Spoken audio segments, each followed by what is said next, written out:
May kahilingan daw ang prutas na si Orange. Yan ay kilalanin siya sa pangalang Charmaine. Netizens na ang tumugon at nagpanotaryo niyan. Pero kung usapang legal, paano? At ano nga ba ang batayan para makapagpalit ng pangalan? Alamin sa pagtutok ni JP Soriano. Naiinis naman ako, kasi parang hindi naman ako pinag-isipan. Kung hindi ka pa nai-inform, isa sa paboritong prutas ng marami ang umaalma ngayon sa social media at naispalitan ang kanyang pangalan. Ang bright at zesty na si Orange, gusto na raw ng ibang name. Ano ba, parang obvious naman kasi sa akin, Orange, wala na bang ibang pangalan? O ano ba sana talaga ang gusto mong pangalan? Ay, ang gusto ko sana pangalan ay Charmaine. Ang panawagang change of name ni Charmaine agad nakakuha ng simpatya mula sa mga netizen. Mango ka, diba? Pero dilaw ka naman. Ay, oo. Ang content creator na si Baep ang utak ng viral video na yan at may mga kasunod ng video. Si Orange na gustong maging Charmaine.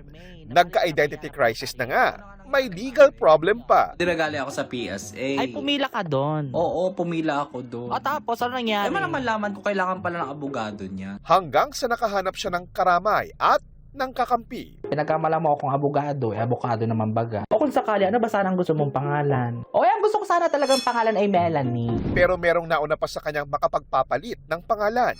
Si Vanessa. Ang totoo kong pangalan ay Fly. Ay, oo Di ba nga. napaka-obvious? May pakpak naman talaga ako. Nauna pa siya sa akin nagpanotaryo. Hindi naman magandang biro yan. Ako nakaisip. Mga kapuso, dahil kay Charmaine AST Orange, naging usap-usapan tuloy ngayon sa Tunay na Buhay, pwede bang palitan ang inyong pangalan? Sabi ng legal expert na nakausap namin, pwede nyo itong gawin. Basta meron kang makatwirang dahilan kung bakit nyo kailangan palitan ang inyong pangalan.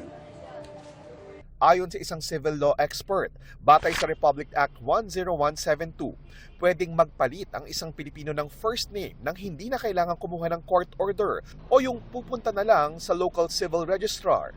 Yan ay kung merong administrative correction o may mali sa spelling ng pangalan at nais itong itama. Maaari ring magpapalit ng first name o nickname. Pero may grounds ito na nakasaad sa Republic Act 9048. Yung first name mo, ang term ng batas is ridiculous.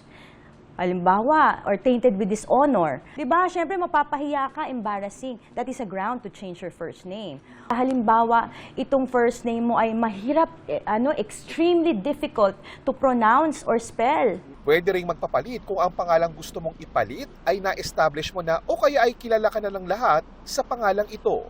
Pwede rin daw papalitan kung nagiging sanhi na ng kalituhan ang inyong pangalan dahil marami kayo sa pamilya sa iisang pangalan na nagiging dahilan na ng kalituhan sa mga mahalagang records.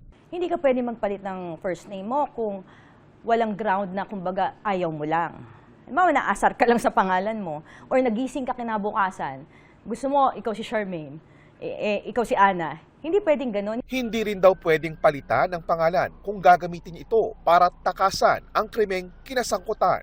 Pero kung sakaling seryosohin mo ang pagpapalit ng pangalan, kailangan magpunta sa local civil registrar kung saan ka pinanganak. Dito, gagawan ka ng migrant petition o verified petition kung saan maglalakip ng ebidensya o grounds. Kaya kung wala raw grounds ang dahilan ni Orange, Pasensya na Charmaine, pero kung talaga namang wala kang ground palitan yan, magiging orange ka talaga. Maganda naman ang orange. JP Soriano, nakatutok 24 oras.